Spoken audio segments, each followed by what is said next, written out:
अब लगातार बढ़ता हुआ नजर आ रहा है सरकार के खिलाफ, और यही वजह है कि सड़कों पर उतरकर लगातार विरोध करते हुए नजर आ रहे हैं। तो देखिए, पीओके में जेनजी का विरोध क्यों देखने को मिल रहा है, क्यों विद्रोह देखने को मिल रहा है, इसके पीछे की वजह यह है कि देखिए, पीओके में पाकिस्तान के खिलाफ विरोध प्रदर्शन तेज होता हुआ लगातार नजर आ रहा है। पीओके में जेनजी का विरोध प्रदर्शन लगातार तेज हो रहा है, गुस्सा अब जेनजी का फूटता जा रहा है।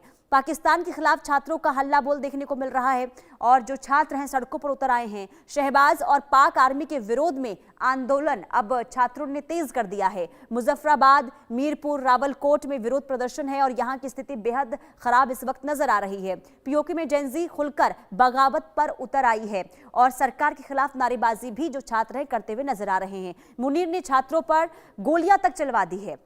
इसके साथ ही जेनजी ने शहबाज मुनीर की टेंशन बढ़ा दी है, क्योंकि जो जेनजी हैं वो अब किसी भी सूरत में पीछे हटने को तैयार नहीं है। पीओके में विद्रोह को चलने के लिए कोशिशें तमाम की जा रही है सरकार की तरफ से, वहां की सेना की तरफ से, और एक बार फिर से पीओके में आजादी की मांग जो है वो तेज हो गई है। हर जगह एक ही आवाज गूंज रही है, पाकिस्तानियों देश छोड़ो। पाक आर्मी से आजादी के नारे और भी ज्यादा बेचैनी अब पाकिस्तानी सेना और सरकार के अंदर देखने को मिल रही है। इसके अलावा मुजफ्फराबाद और मीरपुर में छात्रों ने नारे लगाए, यानी कि पाकिस्तानी देश छोड़ो के नारे लगाए गए। पाक आर्मी गो बैक और आजादी चाहिए जैसे नारे लगाते हुए छात्र नजर आ रहे हैं।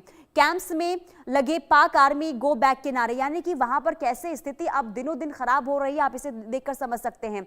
यानी कि लगातार देखिए, जो जेनजी है वहां पर अब विरोध प्रदर्शन करते हुए विद्रोह की लहर देखने को मिल रही है। लेकिन जो स्थिति बनी हुई है, जो विद्रोह छात्रों का देखने को मिल रहा है, उससे कहीं ना कहीं वहां की जो सरकार है, वहां की जो सेना है इस वक्त बेचैन नजर आ रही है और हाथ पांव फूले हुए नजर आ रहे हैं वहां की सरकार के।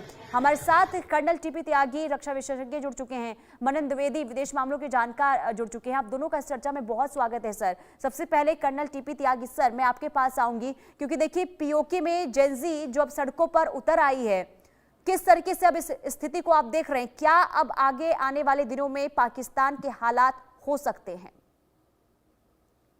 देखिए, पाकिस्तान ऑक्युपाइड कश्मीर में लोगों को जबरदस्ती गायब कर दिया जाना, उनको प्रॉपर रिप्रेजेंटेशन ना देना, मीडिया के ऊपर पाबंदी लगा देना, उनके नेचुरल रिसोर्सेज का एक्सप्लॉइटेशन करना, बेइंतहा गरीबी, बेइंतहा अनएम्प्लॉयमेंट, ये सब चीजें तो पहले से चल ही रही थी।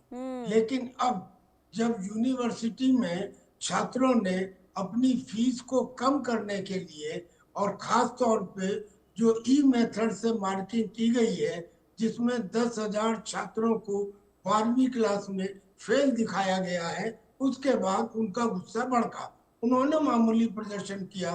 प्रदर्शन के बाद वो वहां के वाइस चांसलर के पास गए।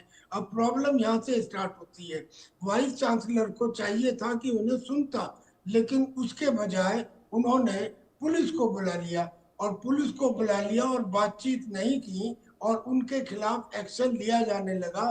तो फिर वो छात्रों में जो पुराने समय के अत्याचारों जो डीप रूटेड थे उनमें वो सामने आ गए और अब उन्होंने अपना जो एम था वो वाइड कर दिया और अब उन्होंने कहना शुरू किया कि हम इस यूनिवर्सिटी में पढ़ने के लिए आए थे, डरने के लिए नहीं आए थे। लिहाजा अब हम डर को खत्म करते हैं और पाकिस्तान हमें आजाद करो, पाकिस्तान यहाँ से बाहर जाओ, सेना यहाँ से बाहर जाओ, इस तरह के नारे लगाने लगे। अब स्थिति ये है कि जब किसी आदमी की पीठ में और दीवार के बीच में कोई जगह नहीं रह जाती तो वो मजबूरन रिटेलिएट करता है। अब तक जेएनजी यानी कि छात्रों द्वारा इतना बड़ा प्रदर्शन नहीं हुआ था। अब एक इंडक्शन इफेक्ट होता है मैडम। होता यह है कि जो एनर्जी ट्रांसफर होती है वो कंडक्शन, कन्वेक्शन और रेडिएशन से होती है। उसमें एक इंडक्शन भी होता है।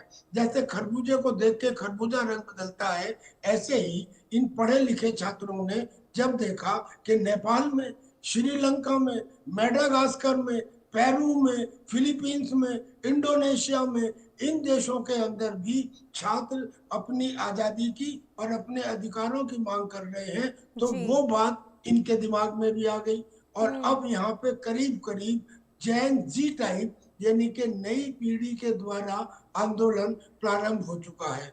अब ये आंदोलन अगर वो किसी तरह से दबाने की कोशिश भी करे तो इसलिए नहीं दबा पाएंगे क्योंकि पाकिस्तान हर तरफ से घिरा हुआ है, चारों तरफ से घिरा हुआ है। इस वक्त तहरीके तालिबान पाकिस्तान ने वहां के स्कूलों में से जिना के फोटो उतरवा दिए हैं। बलूचिस्तान के अंदर नई चौकी बना ली गई है। अफगानिस्तान ने अपना ऐसा शक्ति प्रदर्शन किया है, उनको जो जिन्हें ये जाहिल समझते थे वो लोग एक नई यूनिफॉर्म में आके अपने हेलीकॉप्टर, ड्रोन और कॉम्बैट एयरक्राफ्ट के साथ प्रदर्शन कर रहे हैं। और इधर हिंदुस्तान की त्रिशूल एक्सरसाइज तो चल ही रही है, जिसमें navy, Indian army, navy, air force तीनों का इंटीग्रेशन है। यानी कि अब ये जो इनका प्रदर्शन है पीओके में, ये कंपाउंड इफेक्ट हो गया है, यानी कि अकेले का नहीं है, इनके साथ पाकिस्तान में और जगह भी जो विद्रोह हो रहे हैं उनकी भी सिंपैथी होगी। अब इतना सब कुछ होने के बाद जो जम्मू एंड कश्मीर की जॉइंट अवाम एक्शन कमेटी है वो भी विचार कर रही है और वो भी इनके साथ जुड़ेगी। तो अगर वो भी इनके साथ जुड़ती है तो फिर एग्जैक्टली वैसा ही होगा जैसे नेपाल में हुआ, यानी कि पहले छात्रों का, उसके बाद में बचे हुए। बिल्कुल, और नेपाल की जो स्थिति पूरी दुनिया ने देखी और हो सकता है कि यही वजह है कि अब वहाँ की जो सरकार है बेचैन नजर आ रही है।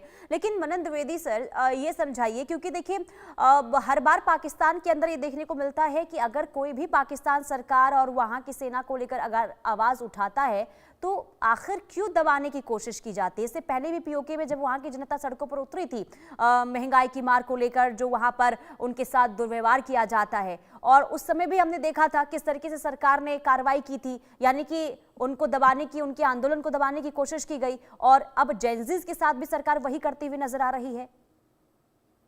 देखिए, इसमें हम ये पाएंगे यहाँ पर कि हमको थोड़ा इतिहास में जाने की नीड है, जरूरत है, क्योंकि हम ये बात देखेंगे कि 1971 में जो बांग्लादेश में इंडिया बांग्लादेश का जो संघर्ष हुआ, भारत ने अपनी मुक्ति वाहिनी के थ्रू जाकर ढाका को आजाद कराया।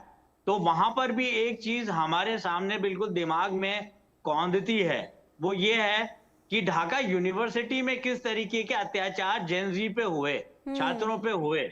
तो वो चीज एक तरीके से मुझे लगता है, और जैसे कि पहले भी बातचीत हो चुकी है, नेपाल में हम लोग पूरा यंग स्टूडेंट्स का की एक्टिविटी देख चुके हैं, श्रीलंका में देख चुके हैं, पेरू में देख चुके हैं, पर पाकिस्तानी आर्मी, आईएसआई और उनका जो एमआईएम कॉम्प्लेक्स है, उनका जो मिलिट्री इंडस्ट्री कॉम्प्लेक्स है, वो पूरी तरीके से डेमोक्रेसी की खिलाफत में ही जन्म लिया है और डेमोक्रेसी की खिलाफत से ही आगे अपने आप को सस्टेन करता है। जिस तरीके से बांग्लादेश में 1971 में प्रोफेसर्स को जिंदा जलाया गया, स्टूडेंट्स को पकड़ पकड़ के शूट किया गया, और जहां तक पीओके की बात है वहां पर तो इसी फेज तक बात पहुंची है कि टीयर गैस, गोले वगैरह इस्तेमाल किए जा रहे हैं, अश्रु गैस के गोले इस्तेमाल किए जा रहे हैं।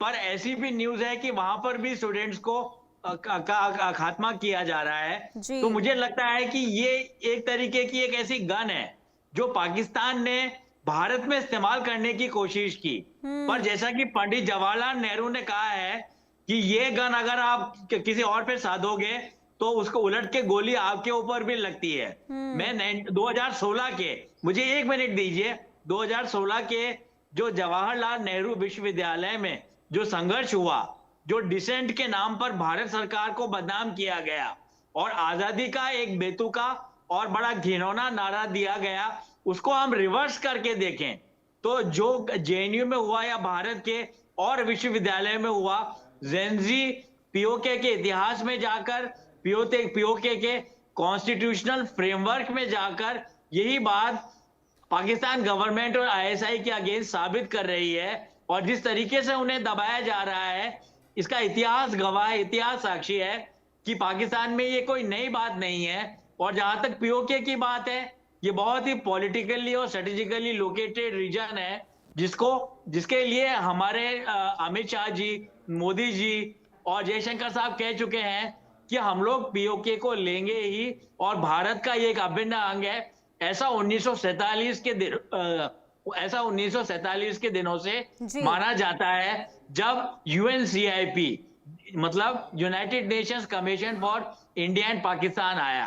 तो मैं कहूंगा, अंतिम बात अपनी कहूंगा कि जेनजी को रोका जा रहा है, पर इसमें यह है कि आप रिबेलियन को एक हद तक तो रोक सकते हैं, पर वहां पे अगर गवर्नेंस नहीं होगी, और वहां पर पीओके में ये देखा गया है कि 33% अनएम्प्लॉयमेंट है, और वहां पर एग्रीकल्चरल इकोनॉमी जो उनकी मेन स्टे थी उसको जी। दबा दिया गया है, और सारा पैसा आता है गल्फ से और लोग गल्फ में चले जाते हैं। ऐसी स्थिति में जो एनार्की और आतंक फैला हुआ है वो बिल्कुल जायज है, और ऐसा होना ही था पीओके में और पाकिस्तान में।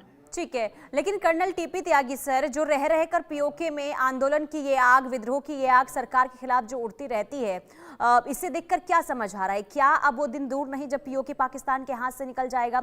और दूसरा सवाल ये भी होगा कि आखिर जब आवाज उठाई जाती है वहां की आवाम की तरफ से, और अब जब छात्र वहां पर सड़कों पर उतर आए हैं अपनी मांगों को लेकर, तो आखिर उन्हें कुचलने की कोशिश क्यों हो रही है सरकार की तरफ से? क्यों डरी हुई है सरकार? सरकार तो इसलिए डरी हुई है क्योंकि हर तरफ से सरकार फंसी हुई है। ऐसे में उनको लगता है कि अगर इन्होंने भी हमारे खिलाफ प्रोटेस्ट करने शुरू कर दिए तो हम कहीं के नहीं रहेंगे। लिहाजा सरकार का डर तो वाजिब है। अब सवाल ये है, किसी भी देश की जो यूनिवर्सिटी होती है, वो यूनिवर्सिटी उस देश की आत्मा भी होती है, वो जी। यूनिवर्सिटी उस देश का भविष्य भी होती है। तो जब कोई यूनिवर्सिटी से आग निकलती है तो वो तेज गति से फैलती है, बजाय इसके कि जब व्यापारी या उद्योगपति आवाज उठाते हैं। ऐसा ही बांग्लादेश के अंदर भी हुआ था, वहां भी यूनिवर्सिटी से ही आवाज उठी थी।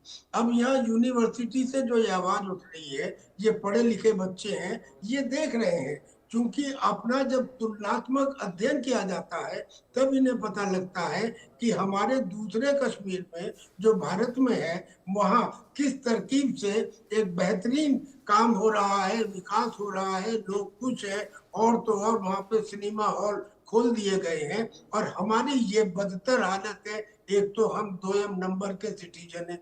अभी तक इस बात की आवाज वहां की आवाम उठा रही थी रह रहकर, लेकिन कंसिस्टेंटली, कंटिन्यूअसली, अनअबेटेडली नहीं उठाई गई थी।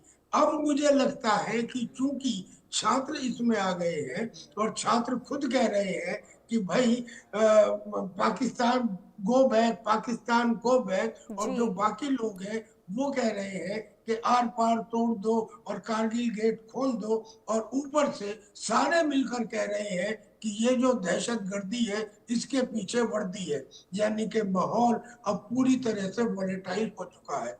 यही कारण है कि हिंदुस्तान ने भी इसके ऊपर कमेंट करते हुए ये कहा है कि पीओके के अंदर सिविल लिबर्टीज को पूरी तरह से ताक पर रख दिया गया है। लिहाजा अब इसके ऊपर इंटरनेशनल कम्युनिटी भी ध्यान दे, मैं समझता हूँ। और इतना ही नहीं, जैसे मेरे काबिल को पैनलिस्ट ने कहा कि भाई इतना ही नहीं कि केवल आंसू गैल के गोले छोड़े हो या उन्होंने लाठी चार्ज किया हो, उन्होंने गोलियां भी चलाई है।